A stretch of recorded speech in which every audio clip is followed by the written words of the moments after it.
What's up, ladies and gentlemen? I'm very excited about this one today, this Wisdom Wednesday, because I'm going to talk about lucid dreaming. Now, I've been a lucid dreamer since I was a kid, and obviously when I'm a kid, I mean, first off, the internet wasn't that great. It was dial-up, so it's like, if I'm going to spend a lot of time on it, it's like to look up a cheat code for Pokemon or something.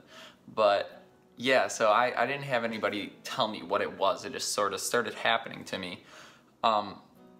Initially, I had these reoccurring dreams that like I was getting drowned in a pool, or I'd be in a pool. I'm suffocating. Moral of the story: I had multiple dreams where I was suffocating, and then every time I'd realize I could just breathe underwater. And from that point, I realized it was a dream, and it was just the coolest thing ever to just like swim around, because swimming underwater and breathing is pretty much like flying.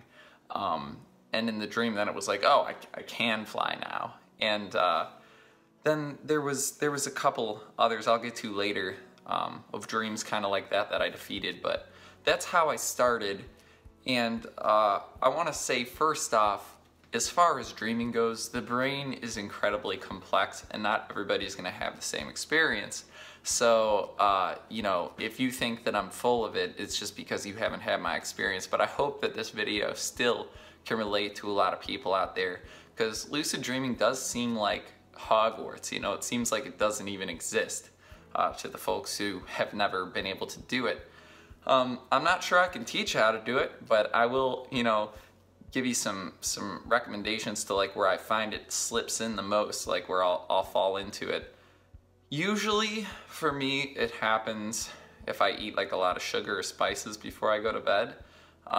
Definitely spices. They say green tea, that there's like an extract in green tea that you can take. Look it up. I don't know, but I find lucid dreaming if I want to, which I've had my fill of it. I really don't do it that much. If it happens, I'll enjoy it, but I don't intentionally really lucid dream anymore.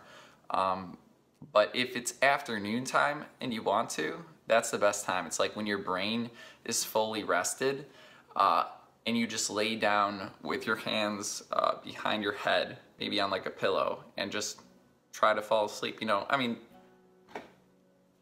just a nap, but with your hands behind your head. For me, I find that it keeps your brain kind of awake and on guard, and it eventually starts to slowly wake you up. So it gives you like a time frame, because your arms start to fall asleep. So it almost like puts you into lucidity while you're taking a nap during the day. And you'll get about 15 minutes out of a lucid dream. But to stay in it, don't spin around a lot, because if you spin around, think of it as like an Etch-a-Sketch board. Like if you shake it, it'll clear. Your brain can only process so much at once, and it's creating the space that you're inhabiting. So like if you're scared in a dream and you really want to get out, all you have to do is close your eyes and shake your head, because it completely jostles you out of it. And then your body's got to fight the natural paralyzation that it goes under. So pretty much it's like close your eyes, shake your head, and pull out of the paralyzedness. But yeah, and then things you can do inside of dreams, like a lot of people say you can like look in a mirror and like do stuff or whatever. I've never found that to work. I've never even really, maybe I've seen a mirror in a dream, but what works for me is just going through doorways. And every time you go through a doorway, like you find a house or you find a stairwell, and just keep going up and imagining that every new room is going to be that thing that you want to be happening. So whether it's music playing, a painting in the background or something, and like, it's a good way to be creative. I've pulled tons of songs and ideas for paintings out of dreams. Things you can do, cool things, besides just imagining things and making events happen that are fun. You can actually lift stuff up in your dreams. So if you see an object, it's not exactly like Star Wars, where you could just go like this, and it's not like think of it like a click and drag on a computer. Like you see the object, you focus on it, you can use your hand to help you, but then you imagine it going up and then followed by the movement, and then it's almost got like a delay time, like the drag of a mouse. So like if you try to throw something, it's like kind of like this delayed whoosh, and then it goes. don't know if that'll help you. That's something that I've done in dreams. Flying, I find that if you're flying, you can't focus on the, oh my God, I'm flying feeling, or else you start falling. So it's almost like meditative, like when you're flying in a dream, to keep it going and not fall. A lot of times, like, all of a sudden I'm getting chased, and then I'm like, oh, it's a lucid dream, and then I just start flying away. But then all of a sudden I start thinking about it, I'm like, yeah, and then I'm falling, I'm like, no, don't get me. I gotta keep flying.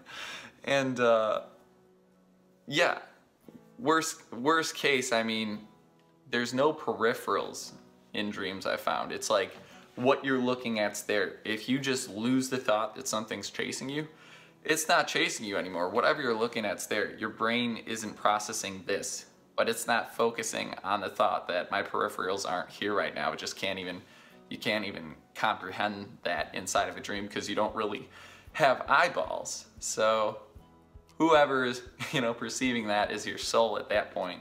Whatever, colored screen in the back of your head that doesn't exist, that's apparently displaying the stream for you. But anyways, yeah, there's some cool movies on this. One besides Inception was called Waking Life. You can look that up. That's all about lucid dreaming, and it's honestly a pretty trippy movie.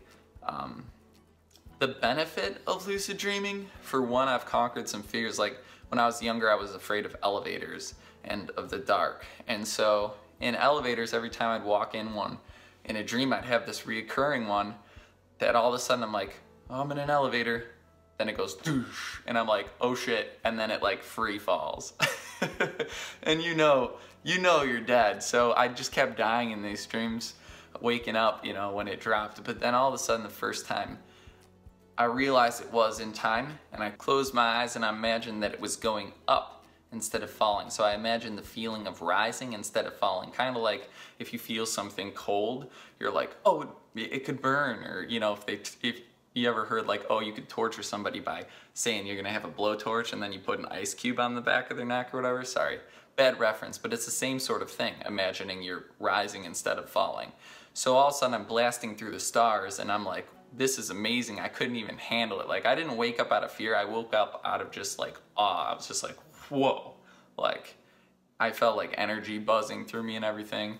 It was one of the coolest feelings ever. But the other dream that I beat was, it'd be dark and I'd try to turn on lights. Like, wouldn't matter where I was, usually in my room or house. And I'd try to turn on lights and they wouldn't turn on, and I'd freak out, and then all these bad things would happen to me inside the dream. Like, people would be trying to get me. And first time I beat that, I realized I could just look at the light, and then I imagined on instead of flipping the switch, because it's a dream. I realized, oh, lights aren't turning on, this is a dream. And then all of a sudden it just got bright outside, just daytime. So the light didn't even turn on. I don't even know what happened to the light, it was just gone, but freaking light outside, and it was beautiful. Never had the elevator dream or the dark dream again. So it's the benefits of lucid dreaming, I suppose, is conquering fears and, just entertainment, really. So I hope you got something out of this. Please share your stories below, because I'm super interested in lucid dreaming, as I've done it since I was young, and it was a natural phenomenon. Nobody taught me about this. I was gonna be doing it anyways. All the hype about it, anytime I hear something, I'm like, I'm really interested, like, in other people's experiences with this. This is like journeying into your brain in like a soul capsule. It's crazy.